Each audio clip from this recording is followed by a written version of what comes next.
El frío de Buenos Aires se aferraba a los huesos, pero no era el único escalofrío que Elías sentía esa noche.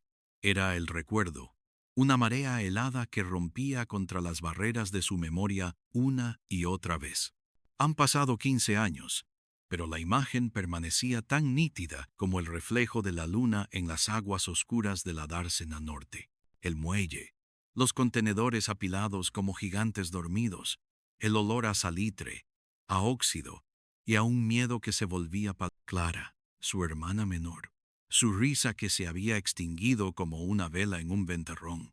Él se había escondido detrás de unas bobinas de cable grueso, el corazón latiéndole como un tambor frenético. Había oído voces, murmullos graves que se confundían con el ulular del viento patagónico que subía por el río. Luego, un grito ahogado, una lucha breve y brutal, el chapoteo de algo pesado cayendo al agua, un silencio aterrador que se tragó el mundo, roto solo por el chirrido lúgubre de una gaviota solitaria que pareció llorar la pérdida. Cuando los pasos se alejaron y el motor de un vehículo arrancó, Elías se atrevió a asomarse. La lona del camión, un modelo viejo y oxidado, se movía rítmicamente al ritmo de la calle. Ya no estaban. Clara no estaba.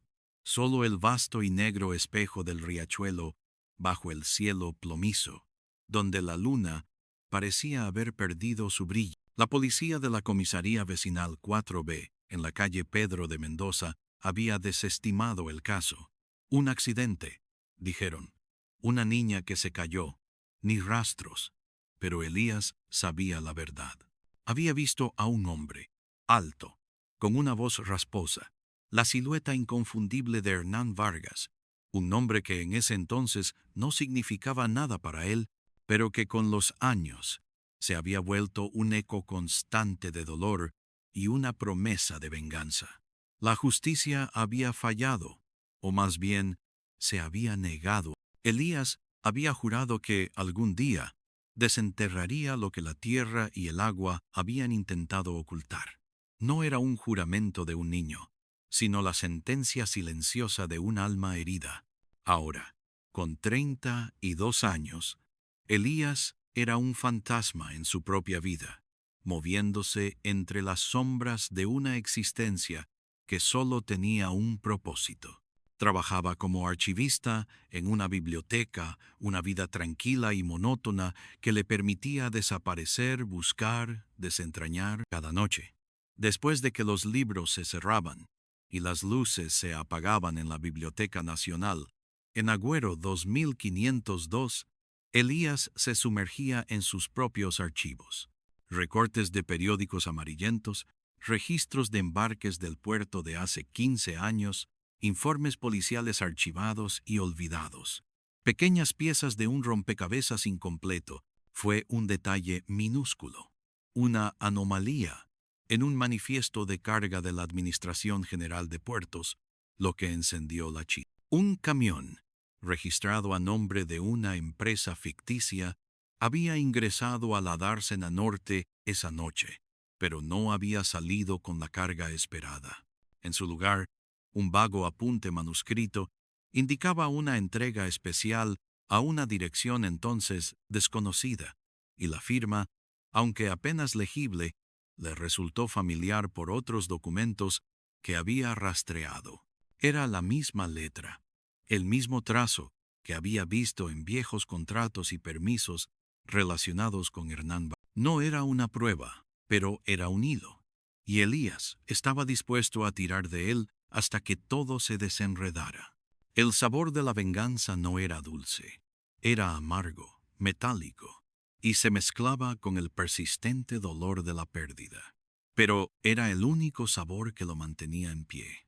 Sus ojos, profundos y sombríos, reflejaban la resolución inquebrantable de un hombre que había vivido demasiado tiempo con el vacío. Sabía que Vargas, ahora un magnate naviero con una red de influencias que abarcaba desde el puerto hasta los más altos círculos políticos, no sería un oponente fácil. Pero Elías no buscaba facilidad, buscaba justicia a su manera, y para ello necesitaba ayuda. La primera parada fue en el barrio de San Telmo. Elías conocía un café oscuro, con olor a madera vieja y a cigarrillos, en la calle Carlos Calvo, casi llegando a... Allí, Mateo, un antiguo detective de la Policía Federal, retirado de mala manera, solía pasar las tardes bebiendo café y leyendo el periódico. Mateo había sido un buen policía, de esos que creían en la justicia, pero el sistema lo había escupido. La corrupción había sido su verdugo, y ahora era un cínico, un hombre que veía el mundo a través de un filtro de decepción. Elías esperó hasta que el café estuvo casi vacío, solo el dueño limpiando la barra y Mateo, sumido en sus pensamientos. Mateo dijo Elías, su voz grave, apenas audible sobre el leve zumbido del aire acondicionado. El hombre levantó la vista, sus ojos cansados, pero aún agudos. Reconoció a Elías, no por su nombre, sino por la sombra que arrastraba consigo, la misma que él conocía también. Elías, ¿qué te trae por aquí? Pensé que te habías olvidado de que existía. Nunca lo hice, replicó Elías, sentándose en la silla de enfrente. El chirrido del metal contra el suelo raspó el silencio. Necesito tu ayuda. Mateo resopló, dejando el periódico a un lado. Mi ayuda no es barata. Pibe. Y mis días de superhéroe se terminaron hace mucho tiempo. No busco un superhéroe. Busco a alguien que sepa cómo funcionan las cloacas de esta ciudad. Alguien que no tenga miedo de ensuciarse. Elías deslizó sobre la mesa una carpeta fina.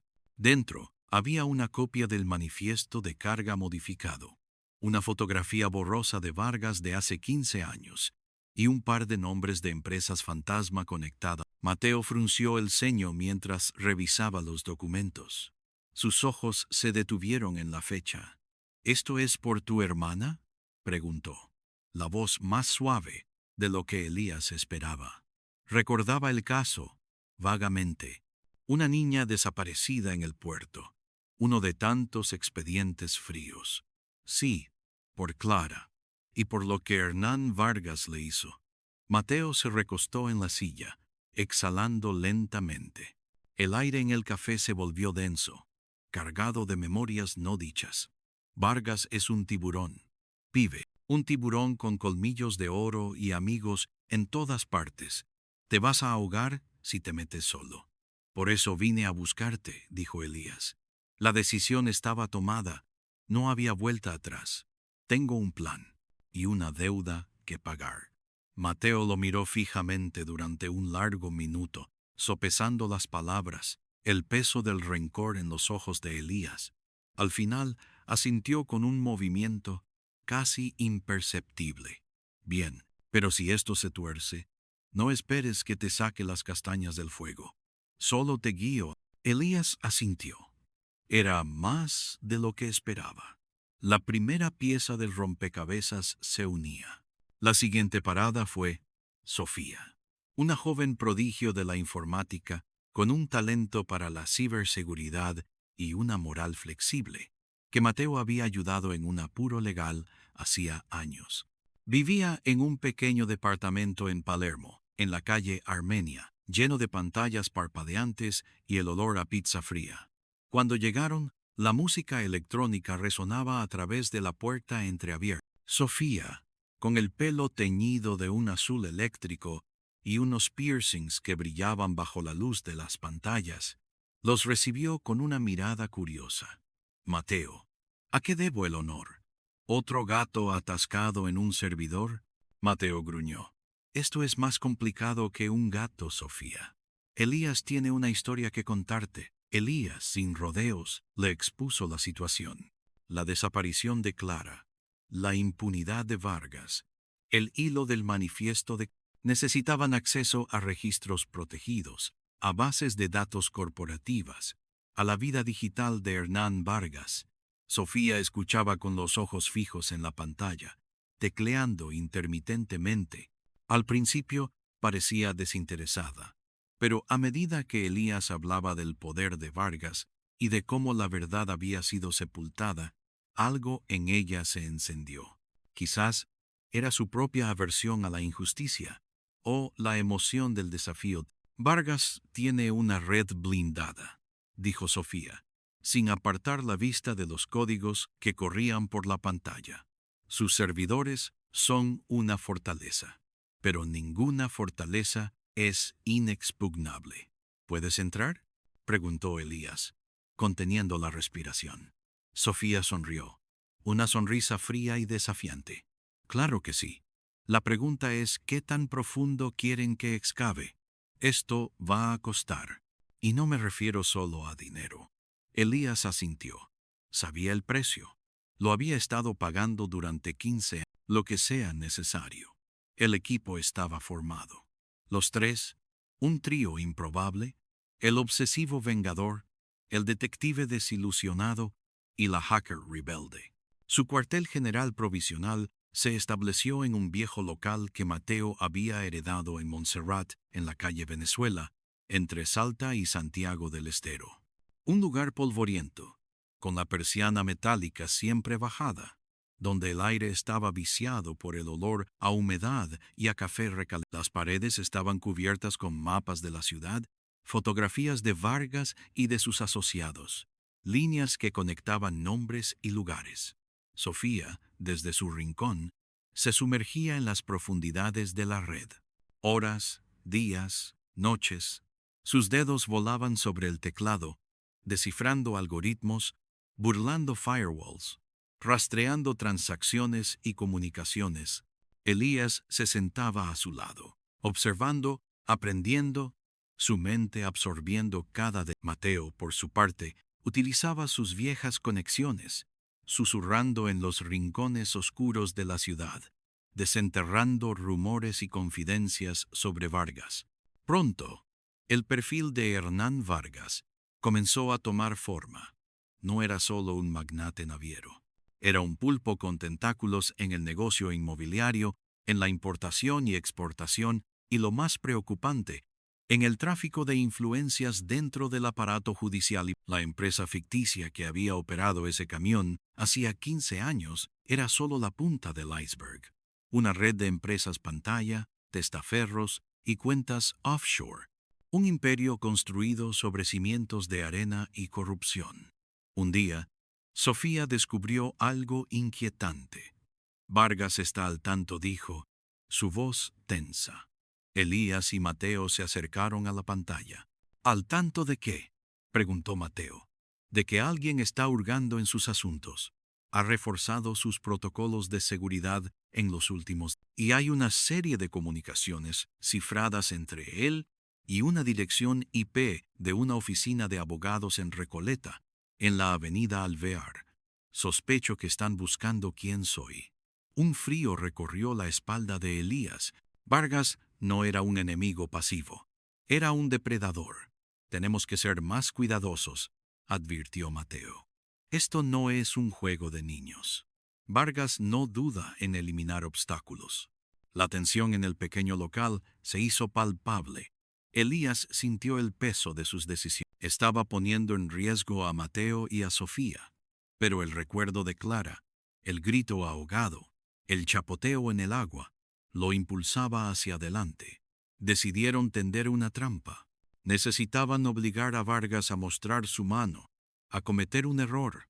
Sofía, con la astucia de un zorro, diseñó un señuelo. Crearía una fuga de información controlada. Un documento falso que implicaba a Vargas en una trama de lavado de dinero mucho más grande de lo que realmente habían descubierto, y lo dejaría caer en un foro de hackers que Vargas o sus hombres probablemente monitoreaban. La idea era ver cómo reaccionaba, qué defensas activaba, a quién contactaba. Es peligroso, dijo Mateo. Si descubre que somos nosotros, estamos muertos. Es la única forma de avanzar, respondió Elías. Su mirada fija en el mapa de Buenos Aires, en el punto exacto de la dársena norte, el lugar donde todo había comenzado y donde, quizás, todo terminaría. El plan se puso en marcha. Sofía tejió la red cuidadosamente, dejando un rastro digital que apuntaba a una pequeña consultora financiera sin ninguna conexión real con ellos. La respuesta de Vargas fue rápida y brutal. A las pocas horas de la fuga, la consultora financiera fue hallada. Sus servidores, destruidos. Sus empleados, interrogados. Un mensaje claro. Vargas no se andaba con chiquitas. Pero lo que no sabía era que la información que Sofía había filtrado era una distracción, un eco falso diseñado para provocar una respuesta. A través del monitoreo de las comunicaciones cifradas de Vargas, Sofía detectó un pico inusual de actividad. Un nombre clave apareció repetidamente en los registros de llamadas y correos electrónicos. El abogado. Y una dirección. Un viejo estudio jurídico en el corazón de la ciudad, en la calle Sarmiento, casi llegando a Talcahuano, a pocos metros del Palacio de Justicia. No es solo su abogado principal, explicó Sofía. Parece que es su estratega, la mente maestra detrás de cómo Vargas mueve sus hilos, y es quien está manejando la respuesta a nuestra filtración. Mateo asintió. Conozco al tipo, Elías Aguirre, un lobo viejo, experto en hacer desaparecer la... Fue fiscal hace muchos años. Antes de pasarse al lado oscuro, dejó la fiscalía en circunstancias controvertidas. Rumores de expedientes desaparecidos y testigos silenciados. Nunca se probó nada. Elías sintió un escalofrío. Elías Aguirre. El mismo nombre, el mismo destino de su hermana. Una coincidencia o una burla cruel del destino. No importaba. Era otro nombre en su lista. Decidieron que Elías debía interrogar a Aguirre, no con violencia, sino con la verdad. Acudirían a su oficina, con una excusa, y le harían saber que sabían lo que hacía. Elías creía que Aguirre, siendo un hombre de leyes, aunque torcidas, podría tener un punto de quiebre, o al menos, lo suficiente para revelar algo sobre Vargas. La oficina de Elías Aguirre era un monumento al poder silencioso. Un edificio de principios del siglo XX, con techos altos y pasillos sombríos. Elías se presentó como un antiguo cliente que buscaba revisar unos papeles. La secretaria, una mujer de rostro pétreo, lo recibió con desconfianza. La espera fue larga. El tic-tac del reloj en el vestíbulo, un martilleo incesante. El olor a cuero y a papel viejo impregnaba el aire. Cuando finalmente lo hicieron pasar, Aguirre estaba sentado detrás de un escritorio imponente, rodeado de estanterías repletas de tomos legales. Un hombre delgado, con el cabello plateado peinado hacia atrás y unos ojos fríos y penetrantes. Señor. Aguirre consultó una tarjeta que tenía en la mano. No es necesario que me llame por mi nombre. Ya sabe quién soy. Aguirre levantó una ceja, su expresión inmutable. No creo que lo sepa, pero siento que su presencia aquí no es por el motivo que adujo a mi secretaria. Estoy aquí por Clara, dijo Elías, su voz vibrando con una emoción contenida. Por primera vez, una fisura apareció en la fachada de Aguirre. Sus ojos se entrecerraron. No sé de qué me habla. Sí lo sabe. La niña en la Dársena Norte. Hace 15 años. Hernán Vargas. El encubrimiento. Usted fue parte de ello. Aguirre se puso de pie. Su silla rechinó contra el suelo de madera. Estás cruzando una línea, muchacho. Te sugiero que te marches antes de que te arrepientas. Me arrepentí hace 15 años. Cuando no pude salvarla, Elías se mantuvo firme, la mirada fija en Aguirre. Y ahora, no voy a parar hasta que la verdad salga a la luz. Toda la verdad. Y eso incluye su participación. Elías sacó de su bolsillo una pequeña grabadora. La activó y la colocó sobre el escritorio. Esto es solo el comienzo, señor Aguirre. La historia de Hernán Vargas y sus cómplices está a punto de ver la luz, y si usted no colabora, será arrastrado con él. Aguirre lo miró con una mezcla de furia y un atisbo de miedo. La amenaza de Elías, aunque no fuera física, era real. La amenaza a su reputación, a su vida de poder y... Vargas, no es el monstruo que crees, dijo Aguirre. su voz baja y tensa. Solo es una herramienta. Elías sintió un escalofrío recorrer su espina dorsal. ¿Una herramienta de quién? Aguirre dudó, sus ojos escaneando la habitación, como si temiera ser escuchado por las paredes mismas. Hay fuerzas más grandes en juego aquí, Elías. Fuerzas que harían que Vargas parezca un simple peón. Hay gente que opera en las sombras, gente que mueve los hilos de esta ciudad y de todo el... Y Vargas solo fue el eslabón más débil en una cadena de mando. La revelación golpeó a Elías como un puñetazo. Su venganza, tan personal, tan enfocada en Vargas, de repente se sentía pequeña, incompleta. ¿Quién?, exigió Elías, la grabadora capturando cada palabra. Aguirre se sentó de nuevo, pareciendo de repente más viejo, más cansado. Un hombre que nunca aparece en los papeles, un poder que nadie se atreve a desafiar. Él controlaba el tráfico de drogas, de personas, de armas, todo a través del puerto. Y Vargas, en ese momento, estaba intentando lavar dinero para él. Tu hermana, Clara. Ella vio algo que no debía ver. Estaba en el lugar equivocado, en el momento equivocado. Y Vargas, él solo seguía órdenes. Tenía que silenciarla, o sería él quien sufriría las consecuencias. Y las consecuencias de este hombre son peores que la muerte. Elías sintió que el suelo se abría bajo sus... Su enemigo no era un hombre, era un sistema, una sombra sin rostro. Dame un nombre, murmuró Elías. Aguirre negó con la cabeza. No puedo. Te pondrías en la mira, y entonces no habría vuelta atrás. Pero te daré una pista. Busca en los registros de la antigua Corporación de Transportes de la Ciudad de Buenos Aires. Hubo una privatización hace 20 años, una venta de activos que nadie investigó a fondo. Allí encontrarás los verdaderos. Elías abandonó la oficina de Aguirre con la cabeza dando vueltas, la grabadora en el bolsillo pesándole como una piedra. La verdad era un monstruo más grande de lo que había imaginado. Vargas era solo el ejecutor. La verdaderamente maestra, el arquitecto de la oscuridad, seguía en las sombras.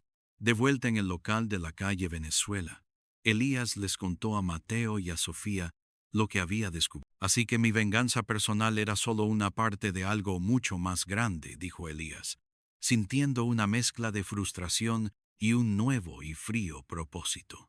Sofía, con sus ojos azules fijos en la pantalla, se sintió intrigada. La Corporación de Transportes, ¿eh? Eso es viejo. Hay muchos archivos digitalizados de esa época, pero también muchos en papel. Elías pasó los días siguientes sumergido en los archivos de la Corporación de Transportes, tanto en línea como en los polvorientos depósitos del Archivo General de la Nación, en la avenida Leandro N. Alem. Era una tarea tediosa, rastreando nombres, fechas, transacciones. Los días se fusionaban en una sola y larga búsqueda. El polvo se pegaba a su piel. El olor a papel viejo era su perfume. Mientras tanto, Mateo, siguiendo las pistas de Aguirre, investigaba la vida de Hernán Vargas con una nueva perspectiva. Vargas, el magnate, el hombre de poder, ahora parecía un eslabón en una cadena, y Mateo buscaba las huellas del eslabón superior. Sofía, con una habilidad casi sobrenatural, navegaba por los laberintos digitales, buscando anomalías en las transacciones de la Corporación de Transportes, conexiones entre empresas y nombres que nunca deberían haber estado juntos. Fue Sofía quien encontró la pieza clave. Una serie de transferencias bancarias a una cuenta offshore a nombre de una fundación benéfica, aparentemente sin relación con la corporación. Pero el detalle crucial fue la firma de un solo fideicomisario, Augusto Peralta, un hombre que había aparecido en varios documentos de la corporación como un asesor externo, pero que en los papeles de Vargas era solo una mención fugaz, casi invisible. Augusto Peralta, murmuró Sofía, la pantalla proyectando un rostro antiguo, severo, de un hombre que parecía haber sido tallado en piedra. Mateo palideció al ver la foto. Peralta, no puede ser. Ese hombre está muerto, o eso decían. No lo está, dijo Sofía, su voz baja. Encontré registros de vuelos recientes a su nombre y propiedades en el extranjero, y un historial de transacciones bancarias que harían que Vargas pareciera un mendigo. Este es el hombre, Elías, el verdadero arquitecto. Elías miró la foto de Augusto Peralta. Sus ojos, fríos y calculadores, contenían una oscuridad que hacía parecer a Vargas un mero aprendiz. El hombre que había movido los hilos, que había permitido que su hermana fuera sacrificada por el bien de un imperio de sombras. La venganza de Elías, que había comenzado como un fuego dirigido a Vargas, ahora se extendía, abarcando a este nuevo y formidable enemigo. La magnitud de la tarea era abrumadora, pero la resolución de Elías era inquebrantable. La nueva información exigía un cambio de estrategia. Peralta era mucho más poderoso que Vargas. No podían simplemente exponerlo. Necesitaban arrinconarlo, desentrañar su red capa por capa hasta que no tuviera dónde esconderse. Elías, Mateo y Sofía se encontraron en un edificio abandonado en Barracas, cerca de la ex fábrica Bagley, en la avenida Montes de Oca, un lugar decrépito, con ventanas rotas y grafitis descoloridos, el aire denso con el olor a óxido y olvido. El viento soplaba a través de los agujeros en las paredes, silbando una melodía fantasmal. Elías sentía que el lugar reflejaba el alma de su misión, un paisaje de ruinas, pero con la posibilidad de reconstruir la verdad. Peralta es el verdadero enemigo, dijo Elías, su voz resonando en el vasto espacio vacío. Vargas es solo una pieza, pero Vargas sabe cómo llegar a Peralta. Tenemos que usar a Vargas, dijo Mateo, obligarlo a que hable. ¿Y cómo hacemos eso?, preguntó Sofía. Es demasiado escurridizo. Elías tenía una idea. Había estado observando a Vargas durante semanas, rastreando sus movimientos. Vargas tenía una rutina, una debilidad, su ego. Vargas está obsesionado con su imagen, explicó Elías. Es el magnate respetable, el filántropo. Si amenazamos con exponerlo, con arrastrar su nombre por el barro, quizás se quiebre. Pero no será una simple exposición. Necesita sentir la presión, el aliento de la muerte de su reputación. El plan era audaz y arriesgado. Sofía crearía un dossier de pruebas irrefutables contra Vargas.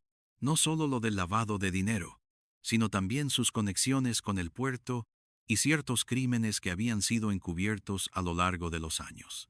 Este dossier no sería filtrado públicamente. En cambio, sería entregado a un selecto grupo de periodistas de investigación, aquellos que no se dejarían comprar, con una advertencia.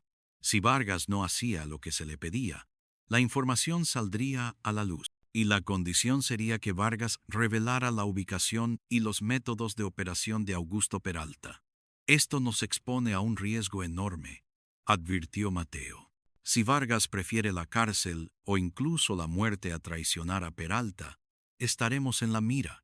Es un riesgo que tenemos que correr, dijo Elías, su mirada pétrea. El pensamiento de Peralta, el verdadero titiritero, había encendido una nueva furia en él. La operación se puso en marcha. Sofía, con sus habilidades inigualables, creó el dossier. Incluía copias de transacciones bancarias, grabaciones de llamadas, testimonios anónimos de ex empleados, todo meticulosamente compilado y verificado. Era una bomba de tiempo. Elías y Mateo entregaron el dossier a los periodistas, figuras conocidas por su integridad, con la condición de que lo mantuvieran en secreto por un tiempo, mientras se desarrollaba un evento. El evento era una reunión organizada por Vargas en la Bolsa de Comercio de Buenos Aires, en la calle 25 de Mayo, para anunciar una nueva inversión millonaria en el puerto. Sería un escaparate para su respetabilidad. Y allí, Elías y Mateo se asegurarían de que Vargas recibiera su mensaje personal. El día de la reunión, la bolsa estaba bulliciosa.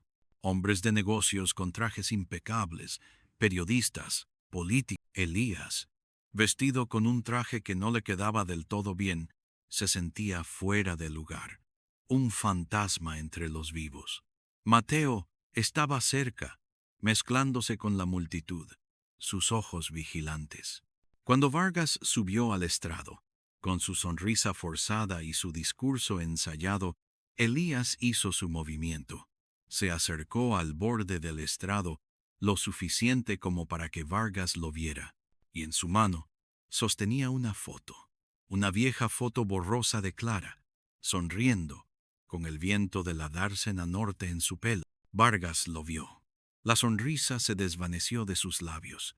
Sus ojos se clavaron en la foto, luego en Elías. Un destello de miedo, un reconocimiento gélido, cruzó su rostro. Se tambaleó ligeramente. Su voz se interrumpió por un segundo. La sala notó el cambio en su semblante. Más tarde, ese mismo día, Vargas se puso en contacto con Mateo a través de un intermediario. Quería una reunión en un lugar neutral.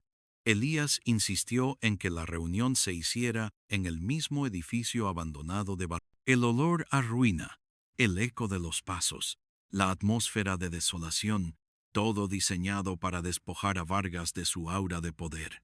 Vargas llegó solo, con el rostro tenso, sus ojos escaneando cada sombra.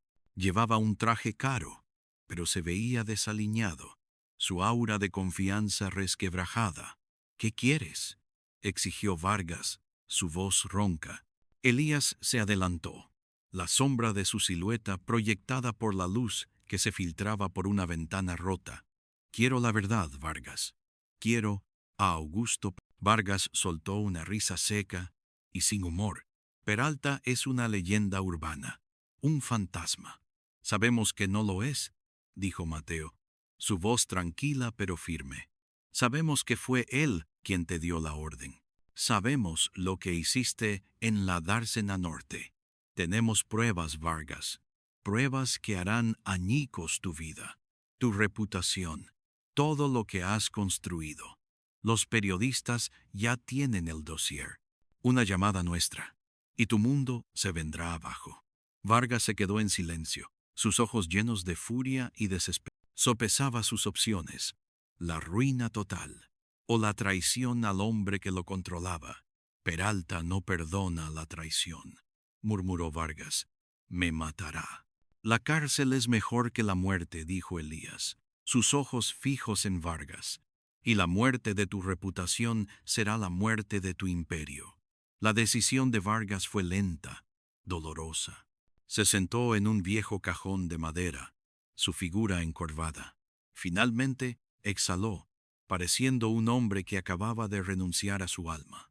Hay un lugar, una vieja oficina en el microcentro, en la calle Reconquista. Nadie sabe que es suya. Es su centro de operaciones. Se reúne allí cada 15 días, al atardecer, con sus hombres de confianza. Mañana es uno de esos días. La confesión de Vargas, aunque forzada, fue el punto de inflexión. Había entregado a Peralta, pero la sensación de victoria para Elías no era dulce. Vargas era un hombre destrozado, pero seguía siendo el ejecutor, el asesino de su hermano. Sin embargo, ahora tenía una oportunidad de ir por el pez gordo.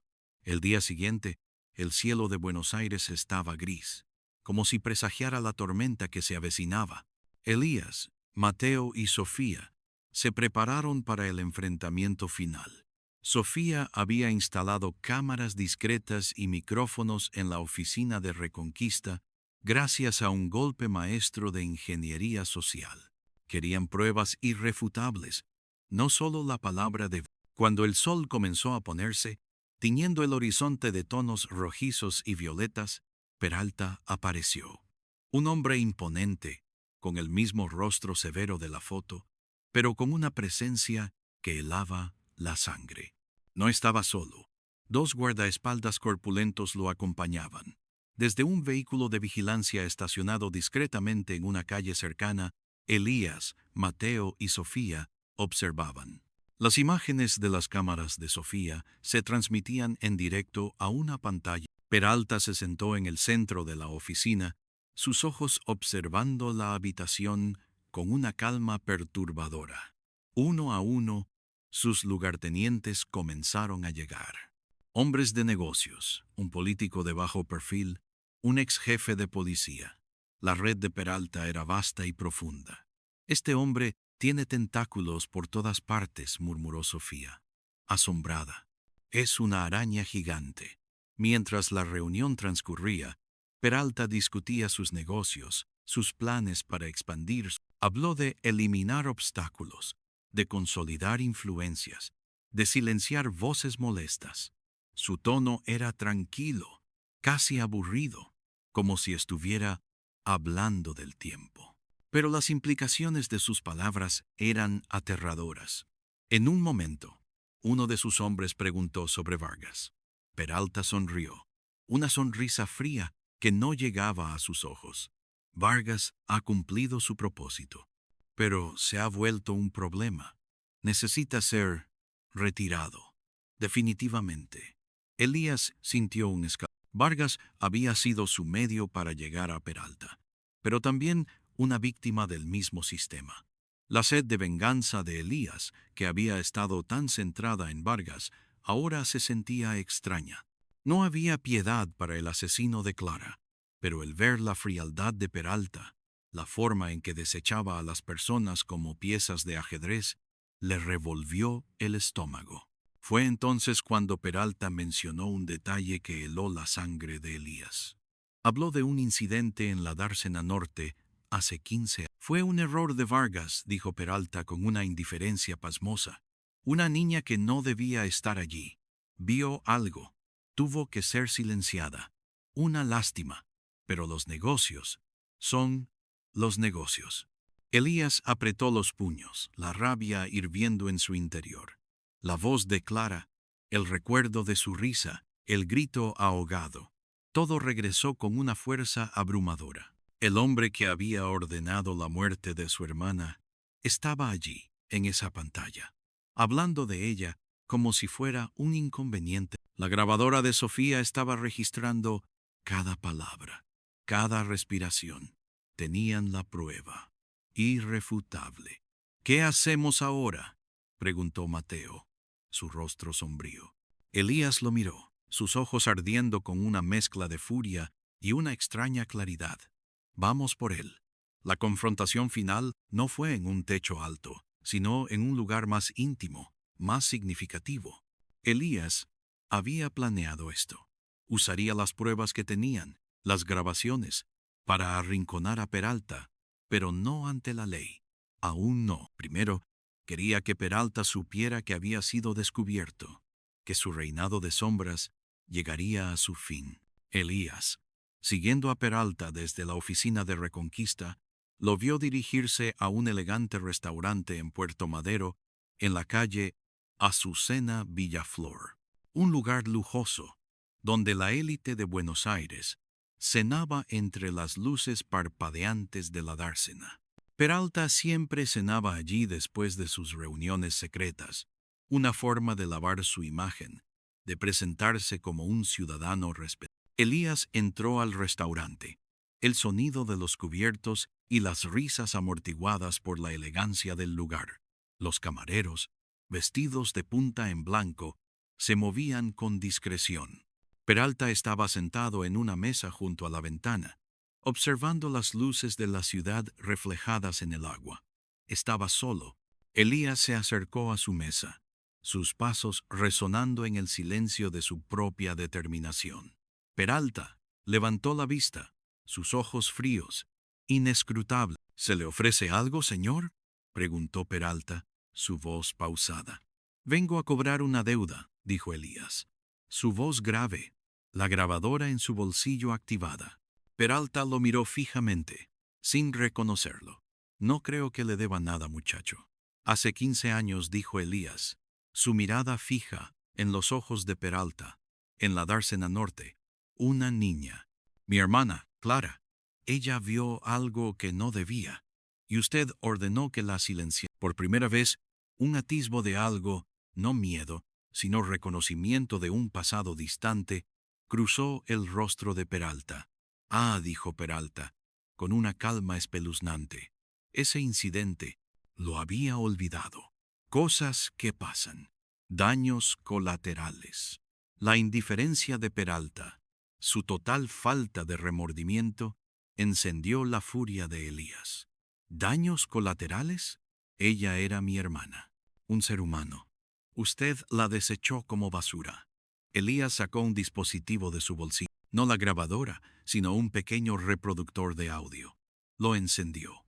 La voz de Peralta resonó en el aire, la misma voz fría, diciendo, fue un error de Vargas, una niña que no debía estar allí. Vio algo. Tuvo que ser silenciada. Una lástima. Pero los negocios son los negocios. El rostro de Peralta se contorsionó en una mueca de furia. Sus ojos se oscurecieron. ¿Quién eres tú? Siseo. Su voz apenas un susurro. Soy Elías, el hermano de Clara, y he venido a terminar lo que usted empezó. Peralta se levantó de la mesa. El sonido de la silla raspando el suelo de mármol. Eres un tonto, dijo Peralta, su voz volviendo a su tono calmado, pero con una amenaza latente. Crees que puedes tocarme. No sabes con quién te metes. Te haré desaparecer. Como a tu hermana. Ya no estoy solo, dijo Elías. Y justo en ese momento, Mateo y Sofía entraron al restaurante, sus ojos fijos en Sofía llevaba consigo un maletín, y sus dedos ya estaban tecleando en un portátil conectado a una red móvil. A través de la conexión, las grabaciones de la reunión de Peralta, las palabras que implicaban a Vargas, las confesiones de su indiferencia por la vida de Clara, empezaban a ser distribuidas a la prensa. Peralta lo entendió. Lo había acorralado, no con una bala, sino con la verdad. Su imperio de sombras, construido sobre el anonimato y el control, se desmoronó. Esto es un suicidio, dijo Peralta, su voz tensa, pero aún con un hilo de desafío. Es justicia, replicó Elías. Los camareros comenzaron a mirar, nerviosos. Los otros comensales se preguntaban qué sucedía. Elías hizo una pausa, miró a Peralta, a Mateo, a Sofía. La venganza que había impulsado su vida durante 15 años estaba a punto de completarse. Tenía las pruebas, tenía a los aliados. Podía hundir a Peralta, a Vargas, a toda su... Pero la imagen de Vargas, un hombre destrozado por la traición, el mismo Vargas que había matado a Clara, le hizo dudar. ¿Era esta la justicia que Clara querría? ¿Ver a más hombres destrozados por la maquinaria de la venganza? Elías miró por la ventana, hacia las luces de la ciudad reflejadas en el agua oscura de la dársena, el lugar de su trauma. Podía seguir el camino de la destrucción, el camino que lo convertiría en el juez y el verdugo de estos hombres. O podía elegir un camino diferente, un camino que, quizás, honraría la memoria de Clara de una forma más profunda. La elección se presentó ante él, cruda y dolorosa.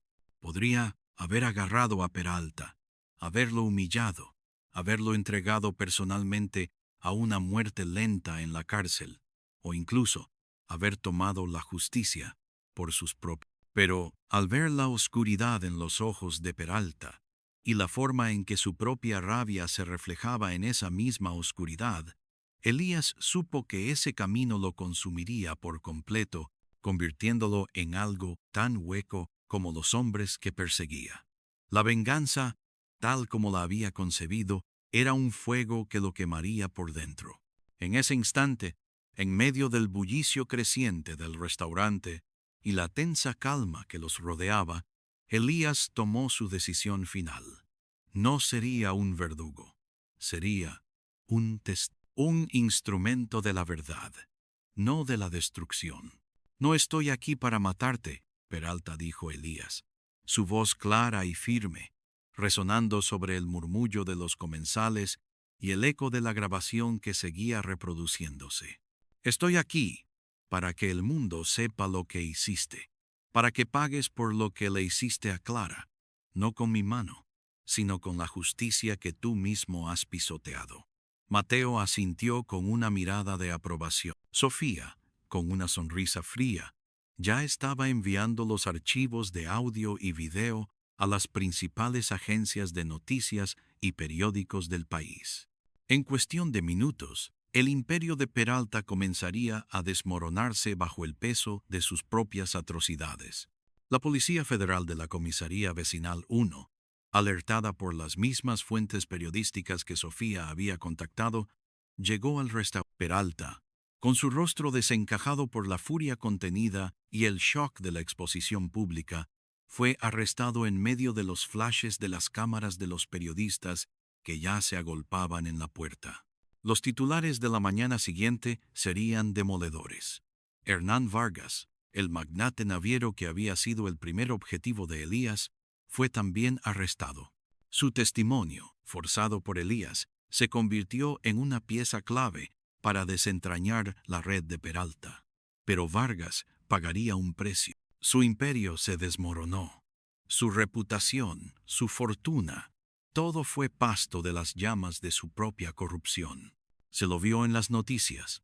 Un hombre envejecido y derrotado, mirando las cámaras con los ojos vacíos, un reflejo del horror que había infligido a Elías y a Clara.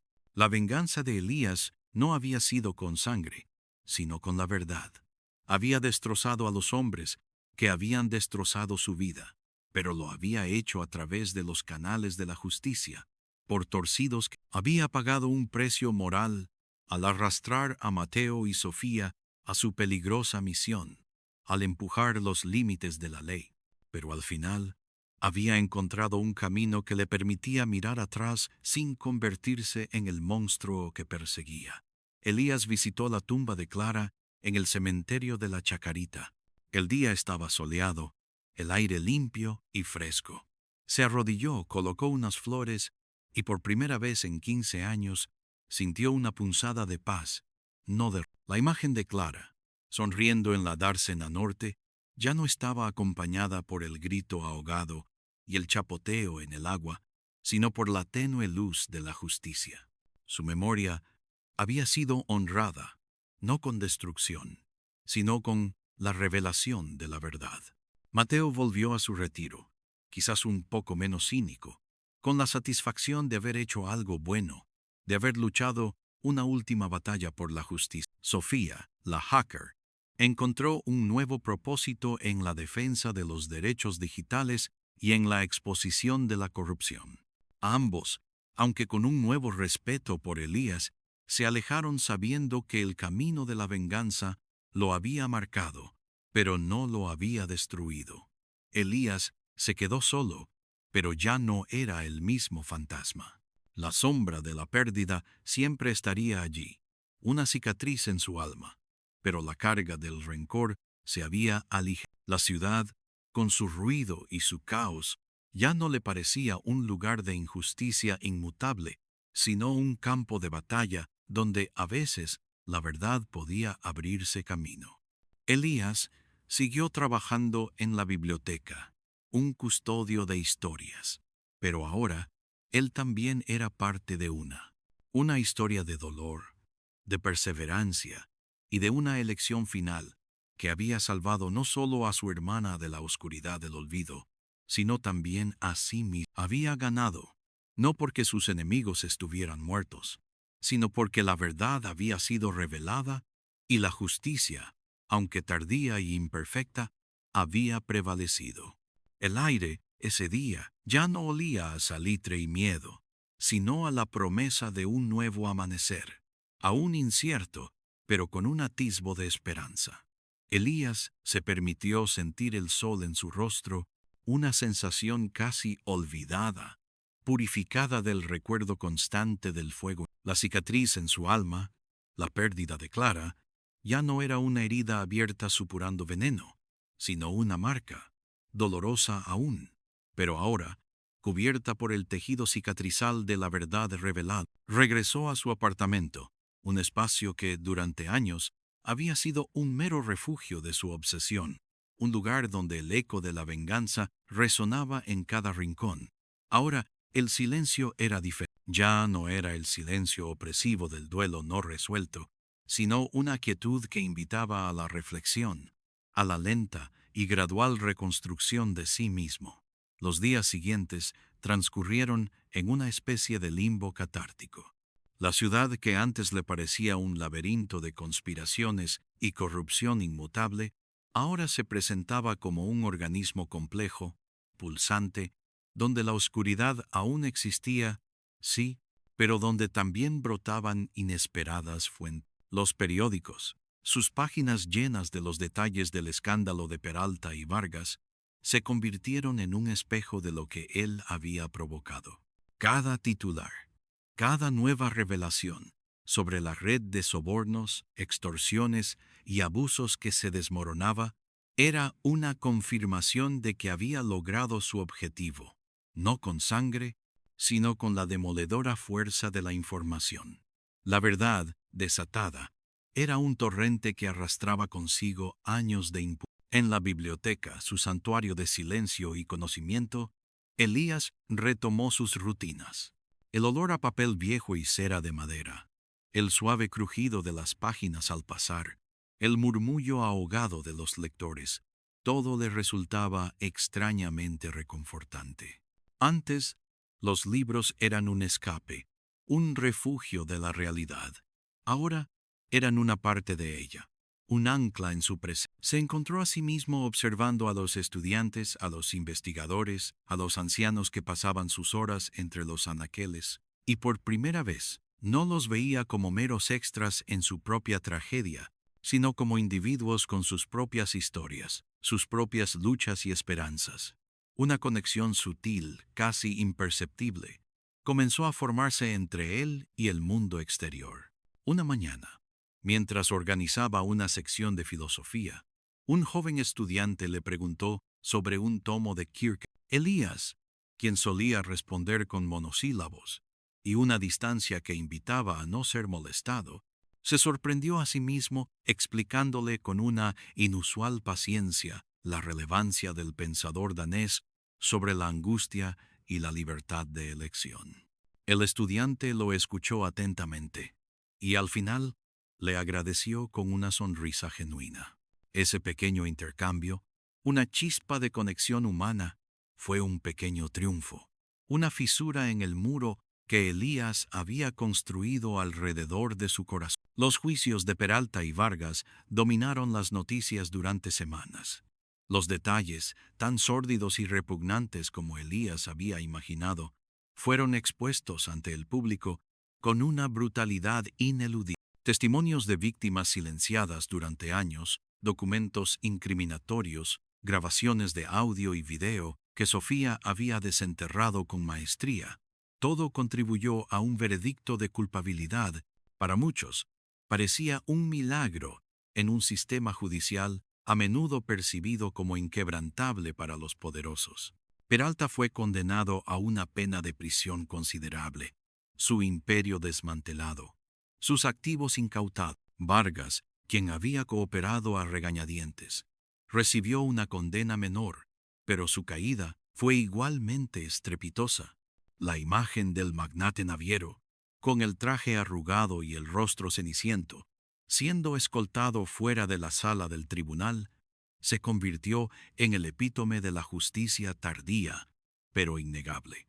La repercusión social fue enorme. La caída de Peralta y Vargas no solo expuso la corrupción en la cúspide del poder, sino que también desató una serie de investigaciones que se ramificaron en varios sectores, desde la construcción hasta el transporte y la política.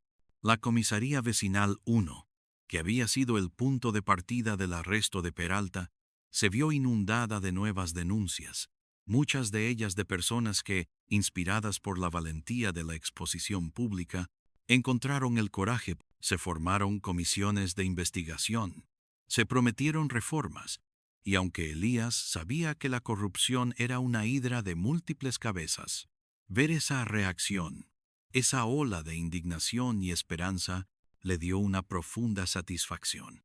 Su instrumento de la verdad había resonado más allá de su propia venganza. Mateo le envió un breve mensaje de texto una semana después de la condena de Peralta. Lo logramos, Elías. Descansa. No había más palabras. No eran necesarias. Elías entendió el subtexto.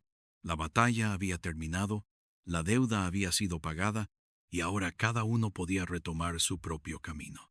Sabía que Mateo había regresado a su vida tranquila, quizás con un poco más de fe en la posibilidad de la justicia, o al menos en la capacidad de individuos para mover las montañas de la iniquidad. Sofía, por su parte, se mantuvo más en contacto, aunque a través de mensajes encriptados y esporádicos. Sus comunicaciones hablaban de nuevos proyectos, de cómo su talento para desenterrar verdades digitales la había llevado a colaborar con organizaciones no gubernamentales en la lucha contra la censura y la vigilancia corporativa. Su sonrisa fría se había transformado en una determinación ardiendo, canalizada hacia una causa mayor. Ambos, a su manera, habían sido transformados por la misión, encontrando en ella un nuevo sentido o una confirmación de sus principios. Elías, sin embargo, eligió un camino de mayor introspección. No buscó nuevas batallas. Se dio cuenta de que su propósito no era ser un cruzado incansable, sino un hombre que había cumplido su parte, y ahora debía aprender a vivir con las consecuencias de esa elección. La paz que sentía no era la ausencia total de dolor, sino la ausencia de la ira devoradora. La imagen de Clara en la dársena norte, que antes lo atormentaba con la brutalidad de su final, ahora comenzaba a suavizar. En sus sueños, ya no era solo el chapoteo y el grito, sino también la luz del sol, reflejándose en el agua, la risa de Clara, el viento en su cabello.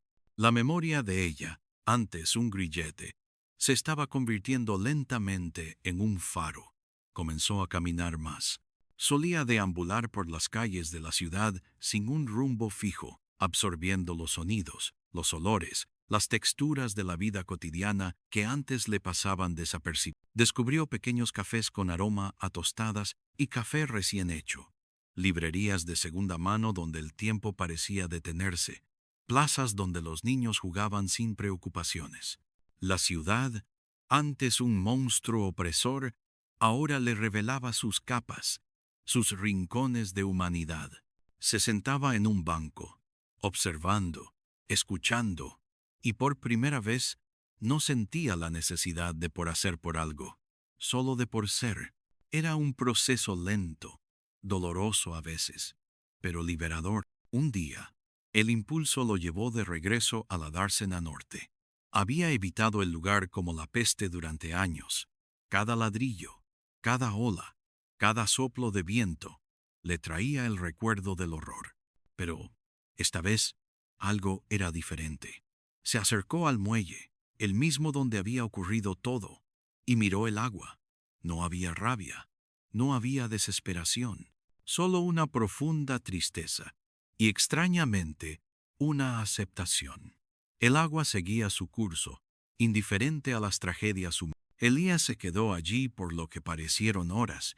El viento le revolvía el cabello.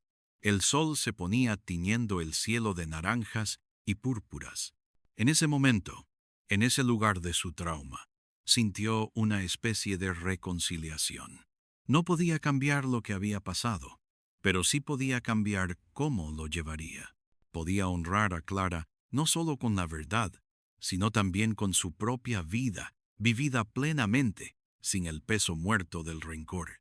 La biblioteca, más que un trabajo, se convirtió en su verdadero. Comenzó a interesarse por nuevas áreas, no solo por su valor intelectual, sino por la forma en que las historias y los conocimientos reflejaban la complejidad de la existencia humana.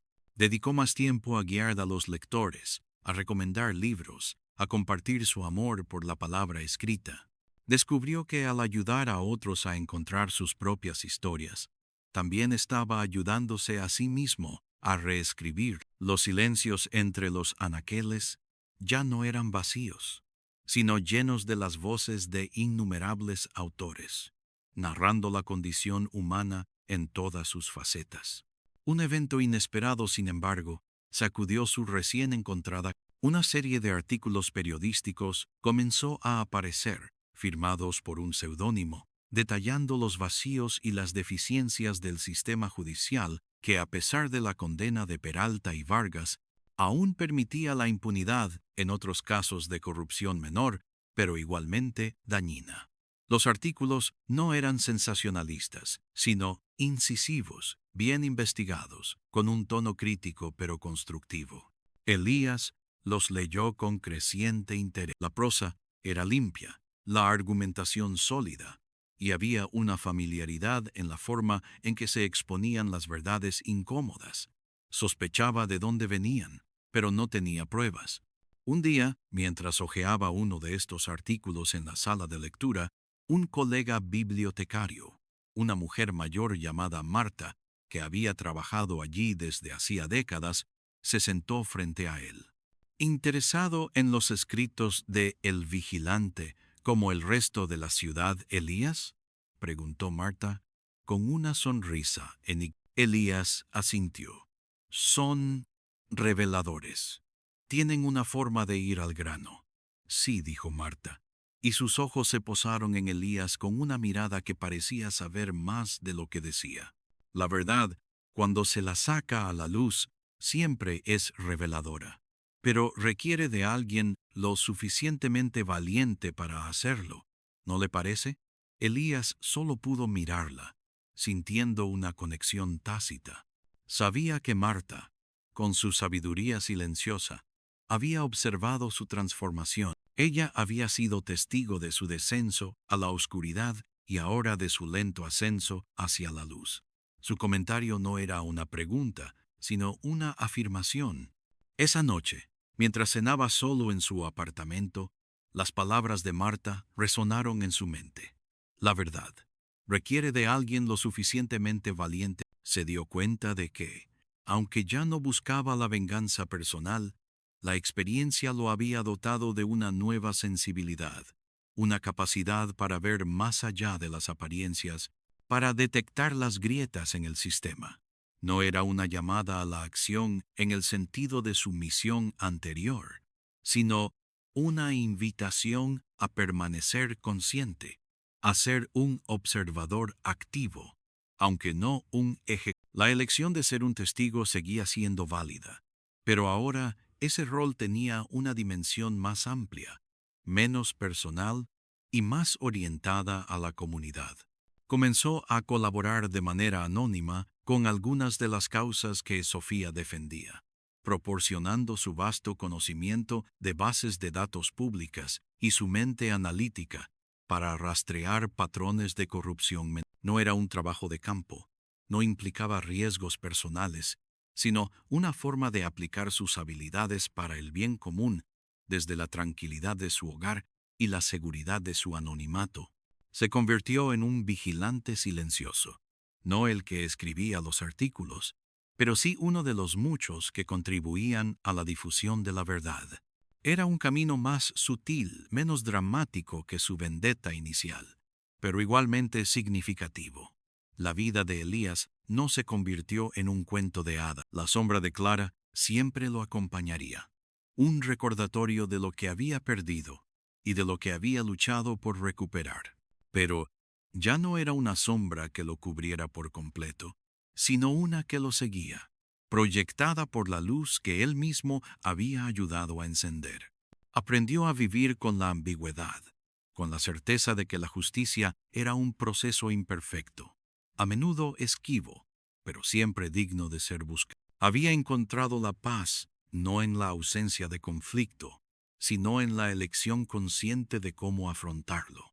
Los ruidos de la ciudad, los claxones, el murmullo de la gente, el sonido del tren a lo lejos, ya no le parecían un coro disonante de injusticia, sino la sinfonía de la vida misma, con todas sus imperfecciones y sus momentáneas armonías. El aire, antes denso con el olor a salitre y miedo de la dársena, ahora olía a lluvia fresca después de una tormenta, a café recién hecho, a flores en los parques y sobre todo a la tenue pero persistente promesa de un nuevo amanecer. Un amanecer que él mismo, a su manera silenciosa, estaba ayudando a construir.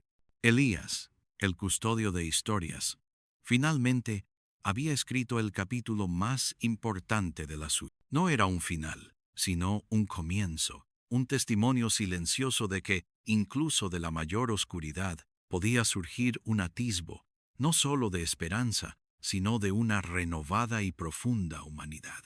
La dársena, el lugar de su trauma, ahora era solo un punto en el horizonte, un recuerdo que el tiempo, con su implacable andar, y la justicia, con su lenta pero segura marcha, habían comenzado a sanar. Él, Elías, ya no era un fantasma, sino un hombre, entero y presente, listo para lo que el incierto, pero esperanzador, futuro le deparara. Él, Elías, ya no era un fantasma, sino un hombre, entero y presente, listo para lo que el incierto, pero esperanzador, futuro le deparara. Los días transcurrían ahora con un ritmo distinto, una cadencia que, aunque predecible en su estructura, estaba infundida de un propósito real. Su trabajo en la biblioteca, antes un refugio, se había transformado en un observatorio privilegiado.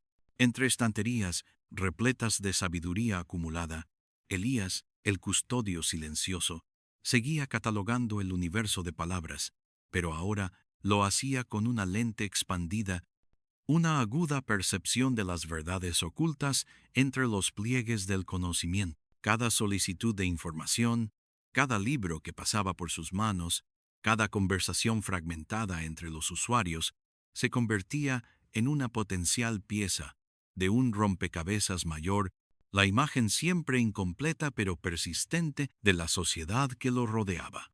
No era una búsqueda frenética ni una obsesión, sino una vigilancia serena, una escucha atenta al subtexto de la vida cotidiana. Los vacíos de información, las inconsistencias en los datos públicos que antes lo habrían irritado por su simple ineficacia, ahora le servían como balizas, señalando senderos por los que otros podrían haberse extraviado.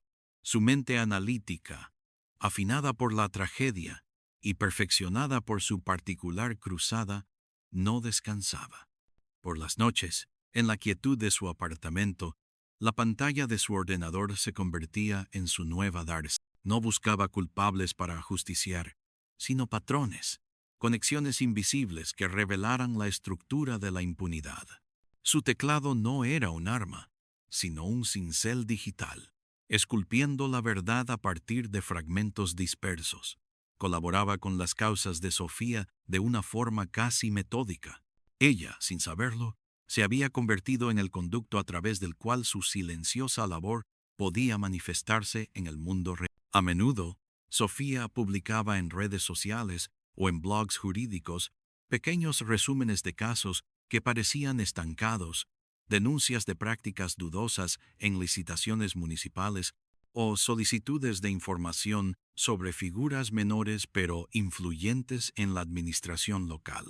Elías leía cada palabra, cada entrelínea. Su respuesta era siempre la misma. Un correo electrónico anónimo, cuidadosamente redactado, con enlaces a bases de datos públicas, informes de auditorías olvidados, registros de propiedades o movimientos bancarios que, al ser interconectados, desvelaban una red de intereses entrelazados. No ofrecía conclusiones. Simplemente presentaba los datos de forma que la verdad se hiciera evidente por sí misma. Era el arte de la información pura, desprovista de emoción, pero cargada de implicación. Recordaba un caso en particular que lo había mantenido absorto durante semanas. Se trataba de un pequeño contrato de mantenimiento de jardines en varios parques de la ciudad, un monto relativamente insignificante que, sin embargo, se renovaba año tras año con la misma empresa, A pesar de que los precios superaban con creces las tarifas de mercado y el estado de los jardines dejaba mucho que desear. Sofía había expresado su frustración en un post, mencionando que parecía una gota en un océano de irregularidades, difícil de probar sin un soplón o acceso privilegiado. Esa noche, Elías se sumergió en los registros. Rastreado el historial de la empresa contratada, encontró que había cambiado de propietario 3 veces en 5 años, siempre entre los mismos 3 individuos cuyas conexiones familiares y políticas con concejales locales y jefes de departamento se revelaron a través de una meticulosa búsqueda en registros de sociedades y declaraciones de bienes. No había soplón en el sentido tradicional, solo una mente paciente tejiendo hilos digitales. Su correo a Sofía incluía un diagrama de las interconexiones, sin ninguna explicación, más allá de un para tu información. Semanas después, el contrato fue cancelado y se abrió una investigación interna. La noticia pasó desapercibida para la mayoría, una pequeña victoria en la inmensidad de la burocracia. Pero para Elías, fue un testimonio de que la luz, por tenue que fuera, podía perforar las sombras. Los artículos de El Vigilante seguían apareciendo con una regularidad asombrosa, cada uno más contundente que el anterior. Habían dejado de centrarse únicamente en el sistema judicial para expandir su mirada a otros tentáculos de la corrupción. Las obras públicas, las privatizaciones de servicios esenciales, las exenciones fiscales dudosas. La ciudad bullía con especulación. ¿Quién era el vigilante? ¿Un exfuncionario desengañado? ¿Un periodista marginado? ¿O acaso una red de personas? Elías leía cada palabra con una mezcla de admiración y una extraña sensación de familiaridad, como si el autor, en su voz, replicara el eco de sus propias batallas internas. La prosa, siempre impecable, la argumentación, inquebrantable, y la capacidad para desentrañar los engranajes de la corrupción con una claridad casi dolorosa, seguían resonando en lo más profundo de sus... Había ocasiones en las que se preguntaba si el vigilante era alguien que él conocía, alguien que había compartido su misma indignación, su mismo deseo de justicia. Pensaba en Sofía, por supuesto, pero la escala y la audacia de los artículos parecían ir más allá de su perfil público, aunque no de su intelecto o su compromiso. También pensó en otros, personas que había cruzado en su camino cuando la dársena era el centro de su universo de dolor. Pero todas eran meras especulaciones. Lo que importaba no era la identidad, sino la acción, el efecto dominó que cada publicación generaba. Las conversaciones en el pasillo de la biblioteca, en la cafetería, en el autobús, giraban en torno a la última revelación. El vigilante había logrado algo que pocos habían conseguido: transformar la apatía en un debate público, obligar a la gente a mirar de frente las imperfecciones de su propia sociedad. Un martes por la tarde, mientras Elías organizaba una nueva entrega de publicaciones periódicas, Marta se acercó a su mostrador con una pila de libros. Sus ojos, profundos y sabios, lo miraron por encima de sus gafas de montura fina. Parece que el vigilante ha vuelto a golpear con fuerza esta semana, dijo, sin más preámbulos, mientras colocaba los libros con su habitual pulcritud. Su voz era un murmullo tranquilo. Elías asintió. Sí, el artículo sobre la contratación de los semáforos inteligentes es revelador. ¿Revelador? Marta sonrió. Una sonrisa que rara vez llegaba a sus labios, pero que siempre iluminaba sus ojos. Más bien una explosión. Ha puesto a varios peces gordos contra la pared. La verdad, Elías, tiene esa cualidad explosiva, ¿no crees? Cuando se la guarda por mucho tiempo, acumula. Marta hizo una pausa, sus ojos fijos en un punto más allá de Elías, como si leyera en las paredes de la biblioteca los siglos de historias que había albergado. Me recuerda a los viejos tiempos, continuó. Siempre ha habido voces así, Elías. En pergaminos antiguos, en panfletos clandestinos, en las crónicas que se ocultaban de los ojos del... La forma cambia, la herramienta evoluciona, pero la necesidad de esa voz, la necesidad de un vigilante que le recuerde a la sociedad dónde están sus grietas, esa nunca desaparece. Elías la escuchó, sintiendo que cada palabra de Marta era un eco de su propia transformación.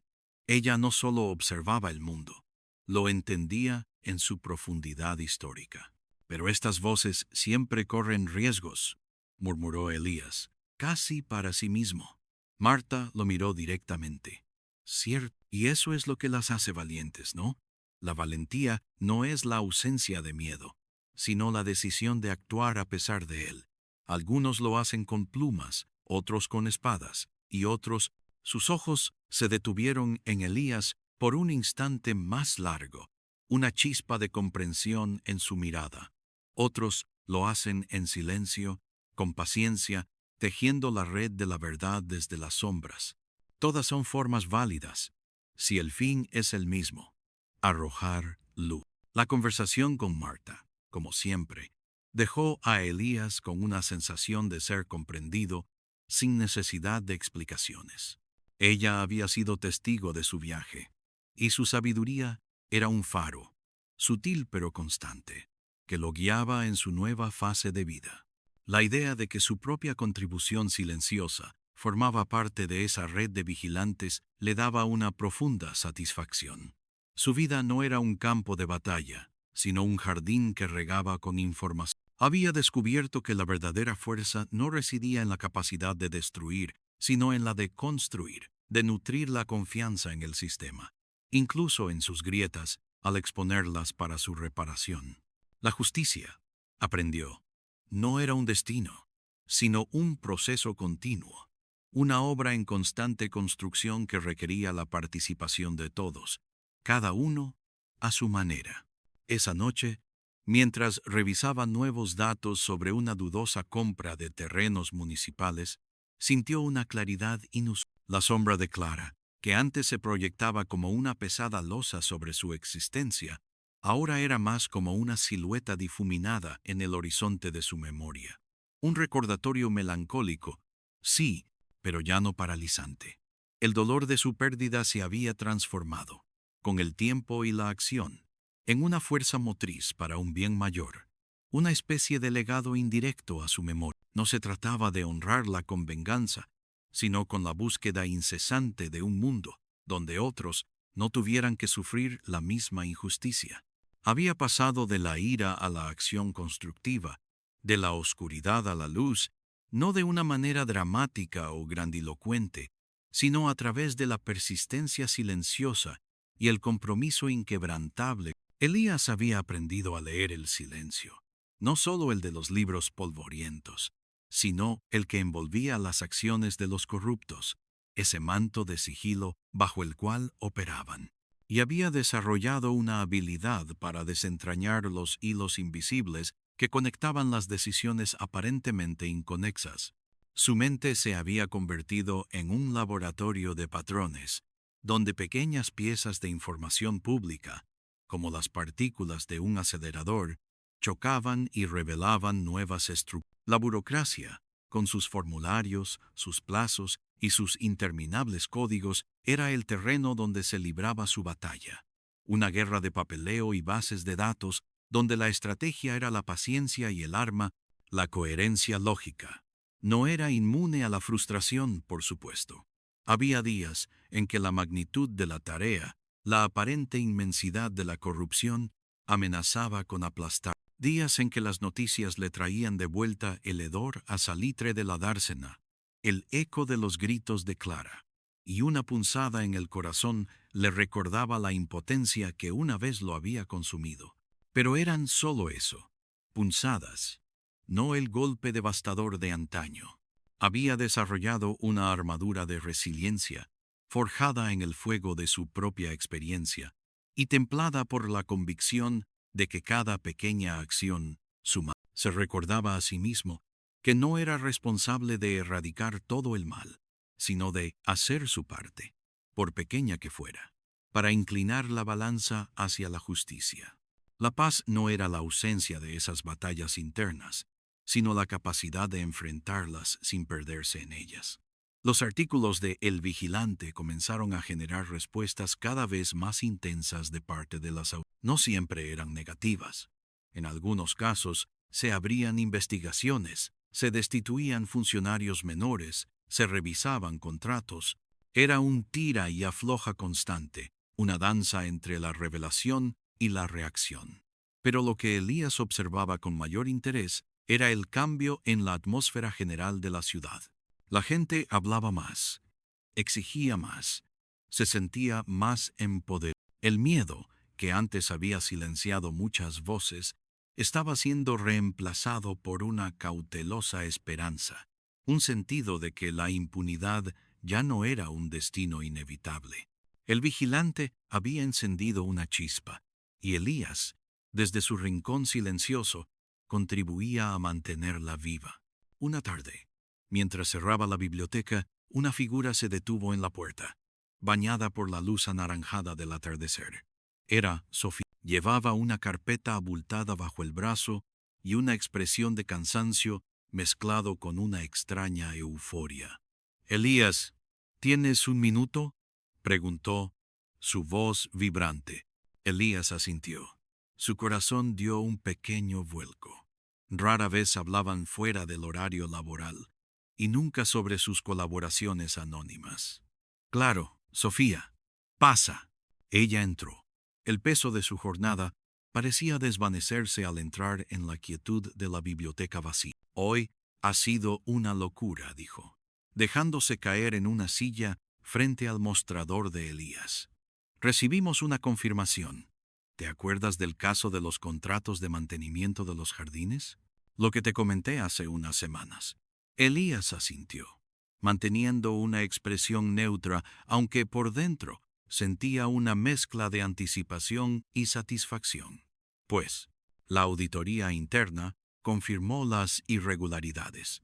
Cancelaron el contrato con la empresa y abrieron una investigación. Y hay rumores de que el concejal a cargo de ese departamento está en problemas. Sofía sonrió, una sonrisa ancha y genuina. No podemos decir que hayamos ganado la guerra, pero es una batalla menos perdida. Y, honestamente, Elías, no sé cómo lo logramos. Los datos eran tan entrelazados.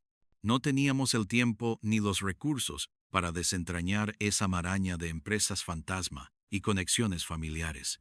Es como si alguien nos hubiera dado un mapa muy detallado. Elías la escuchó, su mirada fija en el rostro cansado pero feliz de Sofía. Sintió una punzada de orgullo, no por el reconocimiento, sino por el impacto. Sus mapas estaban funcionando, a veces, dijo Elías, buscando las palabras adecuadas. Solo se necesita un ojo externo, alguien que mire los datos sin prejuicios, que vea los patrones que los involucrados no quieren que se vean. La información está ahí, solo hay que saber dónde. Sofía lo miró, y por un momento, Elías pensó que había visto una chispa de sospecha, o quizás de profunda comprensión en sus ojos. Pero ella solo sonrió más ampliamente. ¿Puede ser? O quizás tenemos un ángel guardián anónimo en alguna parte. Sea como fuere, es increíble. Hace una diferencia, ¿sabes? Pequeñas victorias como esta son las que nos dan la energía para seguir. Son las que nos recuerdan que, a pesar de todo, hay una oportunidad de que la verdad salga a la luz. Elías asintió. Siempre la hay, Sofía, siempre la hay. Ella se levantó. El peso de su carpeta no parecía tan pesado ahora. Bueno, me tengo que ir.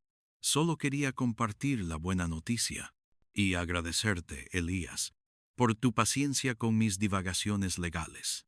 Es un placer, respondió Elías. Y lo era. Mientras Sofía se marchaba, Elías se quedó solo en la quietud de la biblioteca, envuelto en el crepúsculo. La luz exterior se atenuaba y las sombras se alargaban, pero en su interior, una luz distinta, más cálida y persistente, brillaba con fuerza. Había encontrado su lugar, no en el centro del huracán, sino en el ojo de la calma, desde donde podía observar, analizar y, en silencio, influir. La dársena se alejaba cada día más, no solo en la distancia geográfica, sino en la resonancia emocional. Elías, el hombre que había estado al borde del abismo, había vuelto, transformado. Había aprendido que la venganza era un camino sin fin, pero la búsqueda de justicia, aunque imperfecta y ardua, era un sendero hacia la redención y la esperanza. Ya no era el espectro que habitaba los pasillos de su propia desgracia, sino un arquitecto silencioso de un futuro más justo, una pieza vital, aunque invisible, en el gran tapiz de la comunidad. La sinfonía de la ciudad, con sus notas discordantes y sus fugaces armonías, continuaba. Pero ahora, Elías, con una nueva percepción, escuchaba más allá del ruido superficial. Escuchaba el murmullo de las conversaciones cargadas de esperanza, el tintineo de las pequeñas victorias, el susurro persistente de la verdad que, poco a poco, ganaba terreno.